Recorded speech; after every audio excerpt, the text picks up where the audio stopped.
Calling all cruise aficionados. Imagine stepping into your cruise cabin, knowing that you have everything that you need to make a successful vacation and everything perfectly organized so you can find those things to make a successful vacation. In this video, I will go over some of the biggest tips and tricks to help you accomplish that goal. Hey y'all, I'm Kimberly from Simply Organizing Life. Today we'll be working on making your dreams come true and having a perfectly organized cruise vacation. I love cruising. It's great because I can basically get settled into one cabin or one hotel type room and not have to worry about repacking to go to a different place. I recently went on a cruise with my mom. We did Italy and the Greek Isles, and that was amazing. It was so beautiful. But I got to go to all these places in the luxury of my floating hotel room. I also live in Florida, pretty close to several big cruise ports. So I've grown up cruising, and I even have one planned for later this year. So these are my tips and tricks for how to make a successful trip for you. It all starts with before you leave for your trip, making sure that you are completely prepared. You've done your research. You know what kind of things you need, like watching this video. Good job up for you. It obviously starts with before you even book. You need to research the itinerary. You need to figure out what cruise line is best for you. Are you traveling with kids? Are you not traveling with kids and don't want kids on your cruise ship? There are definitely cruise lines for you. For instance, Virgin Voyages doesn't allow any minors on the trip. So maybe that's the right one for you. Maybe there's others like Disney. You want to go on a Disney cruise. Be prepared. There are going to be kids on the Disney cruise. So maybe that's the right fit for your family, maybe that's not. So you have to think about the cruise line itself. Also, there's different price points to all of it.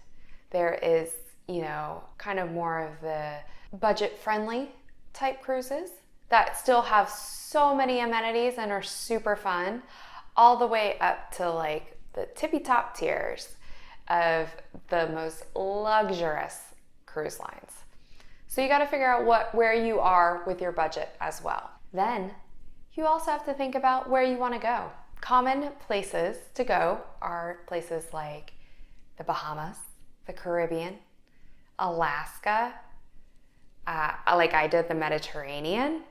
These are all great cruises, but you have to think about what's right for you and where you want to go. Maybe you don't want to have to fly international. Maybe you just want to go from, say, Florida.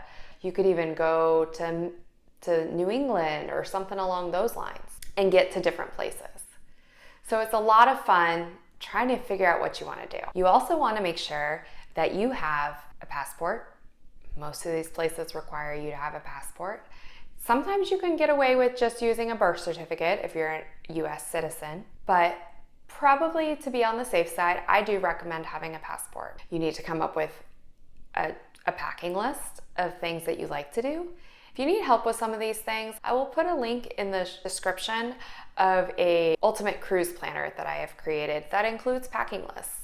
You also want to make sure that you have the app of the cruise line. Gone are the days that you couldn't have any Wi-Fi on the cruises. Now most let you at least access their app even if you're not paying for Wi-Fi. And this is a great way to communicate with each other. Sometimes it can even access as the key to your room. Before you leave, you also want to think about what kind of excursions you want to go on. Are you wanting to just do it yourself when you get there? Are you wanting to go on a cruise line sponsored excursion? There's benefits to everything. Also, are you wanting to dine at a fancy restaurant? You may want to think about those too. There are some that fill up and you don't have that opportunity as well on the ship. There's also a lot of discounts to be found prior to setting sail. So now that you have your cruise booked, the next step is let's start packing. My recommendation is to pack as light as you can without feeling like you're missing lots of things. There really isn't a lot of space in the cabin itself for all the extra storage. It's already, basically you have to unpack your suitcase. You're not living out of your suitcase. There's not enough space, especially the more people you have in a stateroom.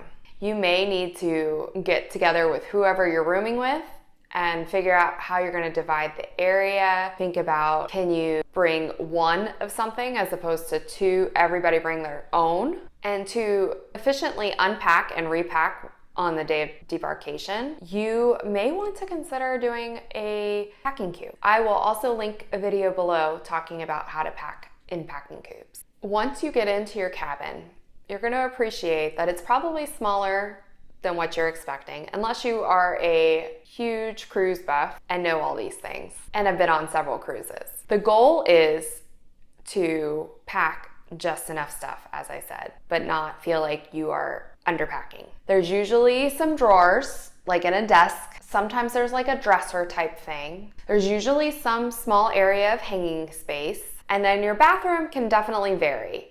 I have seen the tiniest cruise bathrooms, and the last one I went on actually had a really decent sized bathroom. So it was easy to get everything organized a little bit better. But you want to think about when you're putting stuff away, especially in the bathroom, it is possible that you could have rockier seas. It could be moving a little bit more than what you ideally would like. It happens.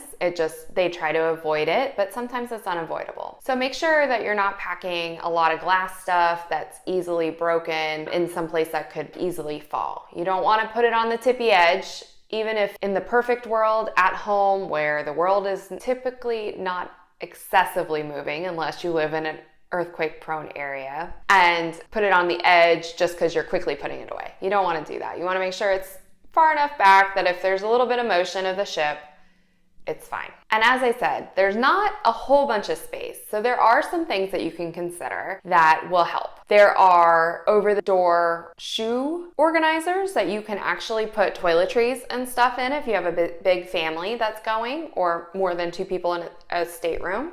That can be a really easy thing.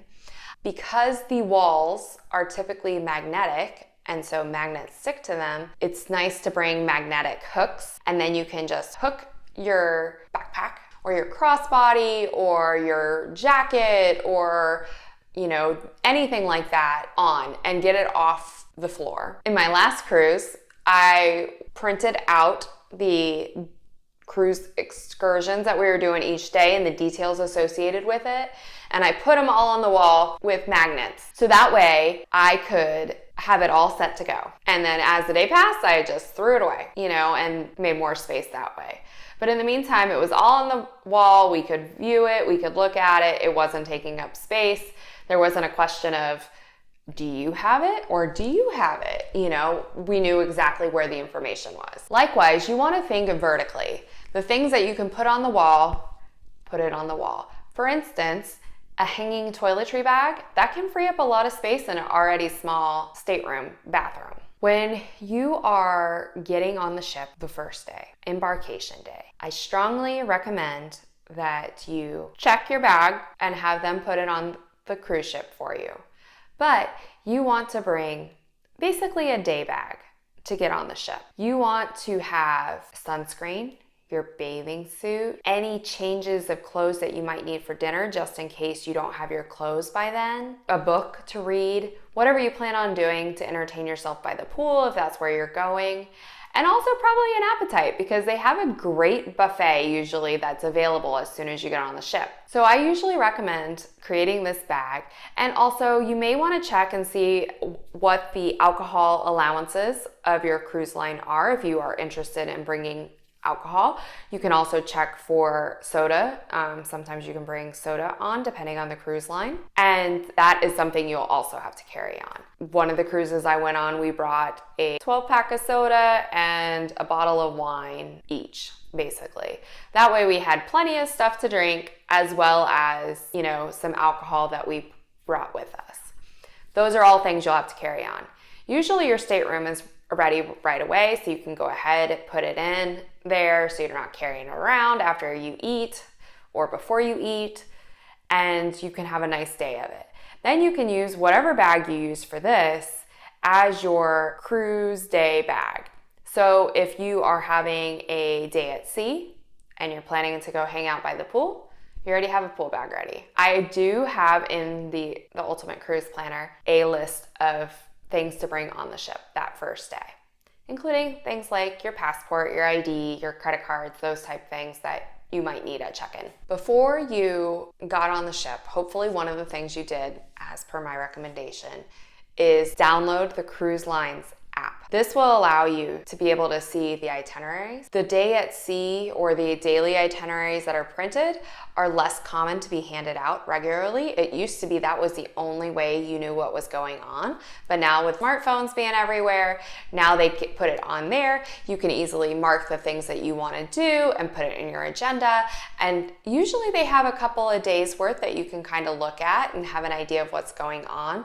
Personally, I feel very overwhelmed by looking at multiple days, so I try to focus on the day that's coming up or the day that I have not planned yet and get a good idea of what I want to do. I've already figured out my restaurants, I've already figured out any reservations I needed, and if it's through the cruise line, typically it's actually in your app too. So you want to use this as your best friend of making smart decisions. But you're also on vacation, so feel free that unless you have a reservation specifically for something, to feel free to maybe go do the movie, or instead, let's go do karaoke instead.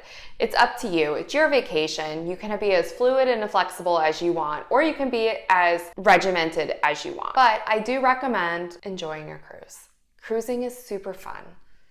It's a great way to get to do a lot of activities, do spa time if that's what you want, work out if that's what you want, or completely indulge and hang out at the buffet most of the day, drink different beverages, whether alcoholic or not. They have both of the fun, fruity cocktail variety or mocktail variety. Cruising is so much fun. It's a great way to see different locations without having to pack up all your stuff again. So I hope you consider some of these tips that I've provided, and I hope you find these helpful. If you did find this helpful, please subscribe and hit the like button below. This helps me out and gets the channel out to more people so other people can enjoy the content as well. And as always, this channel's goal is to help you create optimized systems for your everyday life. Bye now.